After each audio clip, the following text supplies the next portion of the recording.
प्रभु रामचंद्र भगवान की जय।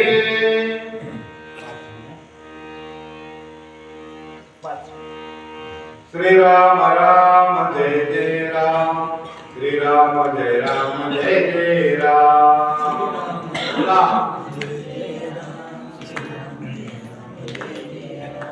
श्री राम राम जय जय राम, श्री राम जय जय राम। श्री राम राम जय जय राम, श्री राम जय जय राम। श्री राम जय जय राम, श्री राम जय जय राम। श्री राम जय जय राम, श्री राम जय जय राम। श्री राम जय जय राम, श्री राम जय जय राम। श्री राम जय जय राम, श्री राम जय जय राम। मंगलकावदे श्री नामदेव प्रभु रामचंद्र भगवान की जय। मग विनिता सांगे वै कदृशी, गरुडे पाठविले तुझ पाशी। पालटू बंधू मोचनाशी, ते मागसी ते देईन। प्रभु रामचंद्र भगवान की जय। आता मात्र दास्यतेतून मुक्त होण्यासाठी विनिता तळमळ करू लागली आणि झटपट असणाऱ्या शक्तीकडे कद्रूकडे आली आणि तिला स्पष्ट सांगितलं, मी तुझ्या दास्यत्वात अडकलेले आहे, याच्यातून मुक्त करण्यासाठी तुला या जगातली काय वस्तू पाहिजे? मला गरुडाने पाठवलंय तुझ्याकडं आणि ती आणून द्यायला तयार आहे. बोल, पुढे काय सांगता? निज मातेच्या बंधमोचनी, कल्पतरू चिंतामणी। देईन कामधेनू आणोनी, आवडे मनी ते मागे। आईच्या बंधनातून मुक्त होण्यासाठी म्हणून हे असणारे कद्रू मी तुला विनंती करते, या ब्रह्मांडामध्ये कल्पतरू असेल, कामधेनू असेल, ज्या चमत्कारिक पारिजातक असेल, परीस असेल, या सगळ्या गोष्टीपैकी कोणती गोष्ट तुला पाहिजे ते मला सांग. माझा पुत्र एवढा प्रबळ आहे की तो तुला एका क्षणात आणून देईल. मग कद्रू विचारी चित्ती, परम सामर्थ्ये गरुडा प्रती। अति उद्भट याची शक्ती, अमृत प्राप्ती त्या मागू। तुझा पुत्र जर त्या ठिकाणी बलशाली आहे, जर या ब्रह्मांडामध्ये कोणती गोष्ट जर आणू शकतो तर मुझी गंमत आहे बरं का. मागताना सुद्धा मागता आलं पाहिजे. तात्पुरती नडवारण्यापुरतं नाही मागायचं, 10 पुढ्याचं चांगलं झालं पाहिजे. या कद्रूनासा डाव केला, अमृतच मागू, मग काय होईल? या अमृतानं माझं तर होईनच, पण माझे पुत्र जे सर्प त्या ठिकाणी पीडित आहेत, त्या सापाला सुद्धा जीवदान मिळेल. म्हणून आपल्या पुत्रासाठी तिने हा डाव केला आणि तिच्याकडे मागणी केली. आणि म्हणा मग अमृत. चला माझे नि माझ्या पुत्रा शाप बंधन, तेही केली अमृत पान। मगन बाधी जरा जन्म मरण, निर्धारण त्याची मागू। एकदा का माझे पुत्र साप त्या ठिकाणी जर अमृत पिले ना, मग न बाधी जरा मरण।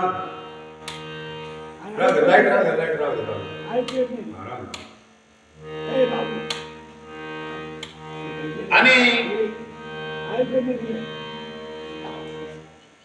मृत्यू येणार नाही, माझे लेकर म्हातारे व्हायचे नाही, बाधा होणार नाही, काही होणार नाही, मग अमृत झालं तर बरं होईल.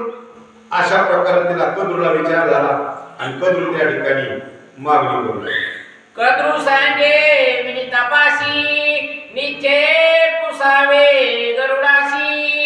परमामृत देव विशी, काही तू होशी बंधमुक्त। आणतेस ना, मान म्हणले स्वर्गामध्ये अमृत आहे, सांग तुला पोराला आणायचं, मग तुला मी मुक्त करते, मग आजच तुला सुट्टी. चला माझे पुत्र पाताळवासी, अखंड राखण अमृतासी।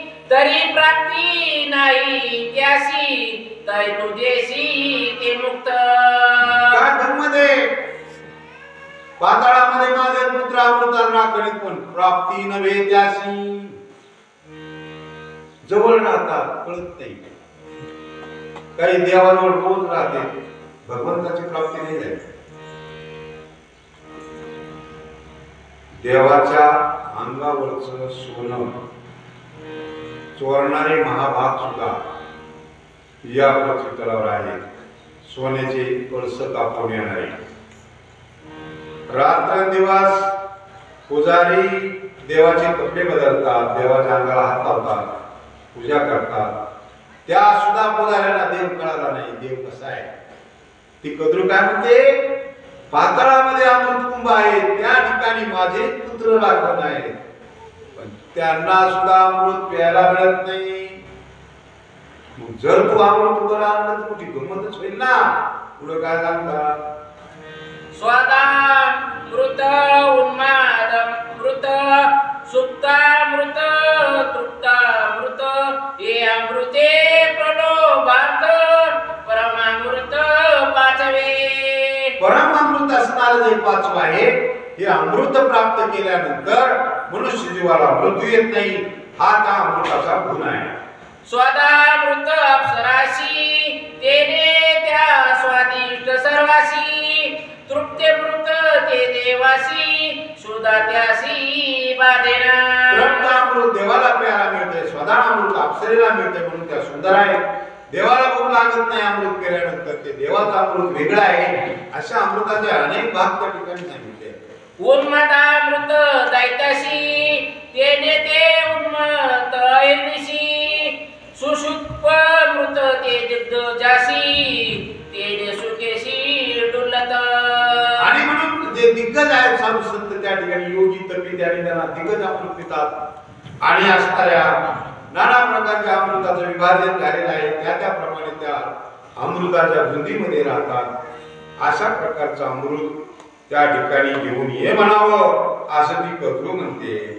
डुकल्या येती निद्रिस्तांशी देवी डुलने दिग्गजांशी एतव अमृत वायसी देवे सर्वांशी चाळविले. देवाने सगळ्याला फसवलं. देव का वेडा आहे असं कुणाला काय द्या. जरी समुद्र मंथनातून अमृत निघालं तरी त्याचे वेगवेगळे भाग केले, वेगवेगळं त्यांना दिलं. आणि ती काय म्हणते कद्रू, देवाने चाळविले. खरं अमृत दिलं नाही, ज्याला अमृत संजीवनी म्हणतात. ज्यानं मरण येत नाही, मेलेला मनुष्य जिवंत होतो, अशा प्रकारचं अमृत देवाने दिलं नाही. बघून ठुले म्हणले, पुढे ठुले पाताळ. चला समुद्र मतीला समस्ती झाली अमृताची प्राप्ती कलहो करिता देवी दैती मोहिनी हाती दिदले. गंमत केली देवानं. मलयागिरी पर्वताचं मंथन करून सागराचं मंथन केलं, अमृताचा कुंभ वर आला आणि देवदैत्यामध्ये भांडण लावून दिलं. त्या भांडणाच्या नादात मुख्य अमृताचा घडा देवानं नंपास केला आणि जे पाजायला दिलं ते दुसरंच होतं. अशा प्रकारे या कद्रूनं देवावर आरोप केलाय. बघा पण काय मोहिनी रूपे श्री विष्णू जाना तेने अमृत विभागुन इतर अमृत वाढून राखिले आपण परमामृत. देवदानवाच पंक्तीला बसवले, मोहिनीचं रूप धारण केलं आणि मोहिनीचं रूप घेऊन दैत्यांना फसवलं. देवाना अमृत पाजलं पण मीना अमृत त्या ठिकाणी देवानं दिलं नाही, ते लपून ठेवलं. पुढं काय सांगते, जेने चुके जरा मरण ते परमामृत विष्णू आदिना ते जैसे देशील आणून बंद मोचन तै तुझं. जेने चुकेल जरा मरण. जरा म्हणजे म्हातारपण. म्हातारपण कुणालाच नको आहे, पण ते सगळ्याला आल्याशिवाय राहत नाही. सगळ्यांचेच गुडघे दुखल्याशिवाय राहत नाही. कुणाला वाटतं म्हातार व्हावा, वाटत नाही ना. वय झालं म्हातार होणारच आहे. म्हणून ती काय म्हणते, माझे पुत्र सदाकाळ तरुण राहावेत, मी तरुण राहावे आणि मरण येऊ नये. म्हणून ते अमृत मला मिळावं. जा घेऊन ये म्हणावं तुझ्या गरुडाला. ऐकोनी कवची कथा गरुडापाशी आली विनता. आणूनी द्यावे परमामृत बंद मोचनता तैमज. बाळा गरुडा, तुझ्या सावत्राई कदरूने मला अमृत आणण्याचं सांगितले आहे आणि तू म्हणालास ना, या ब्रह्मांडातली कोणती वस्तू मी आणली. जा बाळा, तिच्यासाठी अमृत घेऊन ये आणि मला तिच्या बंधनातून मुक्त कर, असं ते आपल्या पुत्राला गरुडाला विनिता बोलू लागले. परिसोनी मातेचे वचन ते तिचे करावया बंद मोचन. वंदोनी मातेचे चरण अमृतार्थी आपण उडप आहे. आईचं दर्शन घेतलं, आज्ञा शिरसावंत मान्य केली, गरुडानं उडी मारली. निघाले गरुड महाराज अमृत आणण्यासाठी. तव कृपा उपजली मातेशी मग हाती धरुले गरुडासी. आणि लासी कश्य पापासी व्रतांत त्यासी सांगितला. आईला दया आली, आता भापी भापीत माझ्या आज्ञेमुळं जैन उडी मारी आणि यानं उडी मारली. जर सूर्य लोकाला जाऊन पोहोचलं याचे पण खदळे कसं होणार. कश्यप मुनीकडे गेली मालका, गरुडाला हातात धरलं आणि मालकाजवळ जाऊन उभी राहिली. काय म्हणते ते ऐका. मातृभक्ती गरुडासी देखोनी सुख कश्यपासी. कृपे अभिषेकुन त्यासी दरी पोटी स्वानंदे. मातृभक्ती, आईचं भक्ती, आईविषयी असणार प्रेम, आईच्या आज्ञेचं पालन करणारा आपला गरुड इतका चांगला पुत्र आहे याचा आनंद असणाऱ्या कश्यप ऋषीला झाला आणि कश्यप ऋषीने आपल्या पुत्राला हृदयात धरलं. हरी के वर देत त्यासी प्रतापे पावसी परमामृतासी. युद्धी विष्णू भक्ती होशी मुक्त करीशी निज माता. हा आशीर्वाद महत्वाचा असतो, आहे की नाही. जरी आईनं पाठवलं असतं तरी पण बापाची परवानगी लागते ना. जाता जाता तुपल्या विचार करतो, कमीत कमी विचारून गेला म्हणजे संध्याकाळी मला तरी द्यायचा. तू बी हा म्हणला होता म्हणायचं होईल नाही. दोघंच नवरा बाबी भांडू लागते. तुला लावलं मी कुठे जाय म्हणलो, मग काय झालं तिकडे गेल्यावर मला काय माहित. मोकार पोर काही गाडी गडी झाल्या बघतो असं होईल ना.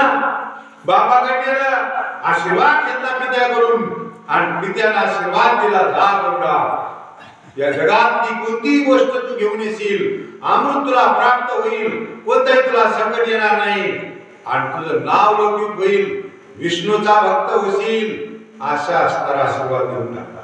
परमामृत विष्णू आदिना ज्याचे करावे नाम स्मरण.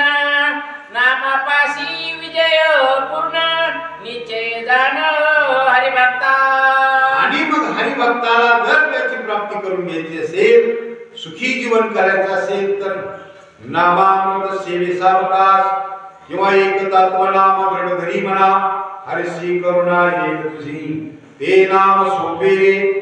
राम कृष्ण गोविंद वाचेसी सद्गत जपे आदी. गरुडा, विष्णूचं नामस्मरण करत जावं आणि ज्या वेळेस तू विष्णूचं नामस्मरण करत करत करत जाशील त्यावेळेस काय होईल. कामामध्ये काम म्हणावे राम राम. पंढरीला जाणाऱ्या लोकांना तुकोबारा सांगतात, बाबा रे चालला ना राम राम म्हणू ना. म्हणजे कशामुळं तुमचं काम होईल नाही देव, अडचण यायची नाही, देवाचं तुम्हाला दर्शन. आईने सांगितलं नामस्मरण करत जा आणि तू ज्या कामासाठी चाललास ते अमृताची प्राप्ती तुला त्या ठिकाणी होणार आहे. म्हणून नामच एक तारणार आहे असं या ठिकाणी रामायणाला सांगतात. अच्युत नामाच्या आवृत्ती दया प्रलयी नव्हे च्युती. अच्युत पदाची निज प्राप्ती युद्ध सामर्थी पावसी. युद्धाचं सामर्थ्य तुला प्राप्त असेल. अच्युत शब्दाचा अर्थ होतो पदापासून हे म्हणजे पदच्युत न होणं, अच्युत म्हणजे त्या पदापासून तुला कोणी हटवू शकत नाही, तुला विजय निश्चित त्या ठिकाणी प्राप्त होईल केवळ असणाऱ्या विष्णूच्या नामामुळे. ऐसी कश्यपे परम कृपा करुणी अच्युत नाम उपदेशुनी गरुड धाडिला अमृत हरणी नाम स्मरणी निज विजयो. अशा प्रकारे गरुडाला आशीर्वाद दिला आणि सांगितलं जा म्हणले अमृताचा घडा घेऊन ये. आता अमृत काय, अमृत हरणी. इकडे काय कोणी घेऊन जा म्हणलेलं नाही, हे जाऊन आणायचंय, तिथं भांडण करायचंय, तितकं सोपं नाही येते. ते का तिथून सांगितलं का पाठव गरुडाला देतो एक डबकं भरून, असं नाही ठरलेलं, ते जाऊन युद्ध करून आणायचंय. म्हणून कश्यप ऋषीने आशीर्वाद दिला जा बाळा तू विजय होशील. माता पित्यासी करुणी नमन तीर्थ घेतले प्रार्थना हरिनामी नित्य सावधान क्रमावया गगनाला. माता पित्याचं दर्शन घेऊन त्या ठिकाणी असणाऱ्या प्रभूचं नामस्मरण करत करत अमृत आणण्यासाठी गरुड निघाला. बरं नकुळा दासी विनते घरी नकुळ जन्मला तिचे उदरी तो गरुडाशी साकारी होऊनी सरपारी चालिला. नकुल नावाची दासी होती गरुडाच्या घरी, म्हणजे या विनितेच्या हाताखाली काम करायला, आणि तिच्यापासून एक पुत्र झाला नकुल नावाचा. तोही बरोबर गेलाय आपल्या गरुडाला मदत करण्यासाठी. चला आरंभुनी त्या दिवसाशी वैर सर्पा मुंग सासी भेटी होता येरांशी निज प्राणांशी सर्प सांडी. आणि नकुल म्हणजे मुंगूस आहे, त्याचं नाव नकुल आहे मुंगसाचं. आणि ते कोणे गरुडाचा भाऊ आहे, त्याच्या दासीचा पुत्र आहे. आणि म्हणून ते गरुडाला मदत करते. ही दासी कोण, ही नकुल, हिची विनितेची. आणि तिची दासी असल्यामुळे तिच्याच पुत्र बरोबर राहिलं ते. मग जिथं सापाबरोबर होईल कुणाचा आहे, गरुडाचा. मग मुंगसाचं बी होईल, म्हणून मुंगसाचं साप त्याच्यामुळे जमत नाही. चला मुखी नामाची आवृत्ती गरुड निघाला अमृतार्थी कश्यप उपदेशाची युक्ती विष्णू प्राप्ती संग्रामी. निघाले युद्धाबरोबर, विष्णू बरोबर युद्ध करण्याचा प्रसंग या ठिकाणी येणार आहे.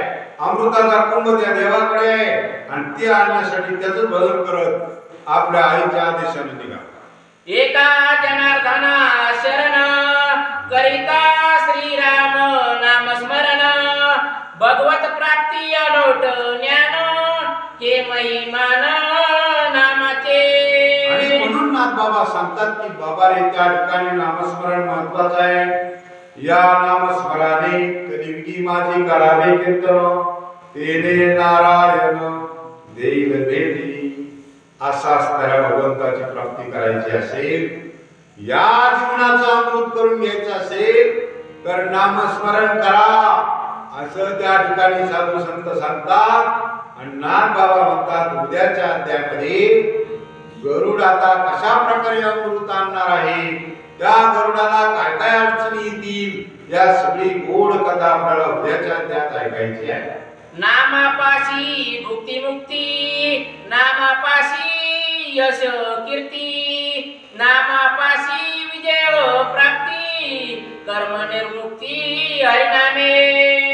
नामापाशी यश कीर्ती कर्म भक्ती मुक्ती सगळ्या गोष्टी असणाऱ्या नामापाशी आहेत. म्हणून नाम हेच सर्वात श्रेष्ठ मानलेलं आहे. नामापाशी नित्य निवृत्ती नामापाशी नित्य शांती नाम वंदिजे सर्वामती ब्रह्म प्राप्ती हरिनामे. आणि म्हणून त्या नामाचं स्मरण केलं पाहिजे. ब्रह्म प्राप्तीच्या पदाला जर जायचं असेल तर तारुण्य येणारं एकच असणारं देवाचं नाव आहे आणि ते आपण धारण केलं पाहिजे. एका जनार्दना शरण नामे पातकी परम पावन नामे प्रपंच ब्रह्मपूर्ण नाम ते जाण परब्रह्म. आणि म्हणून असणारा हा प्रपंच त्या ठिकाणी पूर्णत्वाला घेऊन जायचा असेल तर तारुण्य नाम आहे.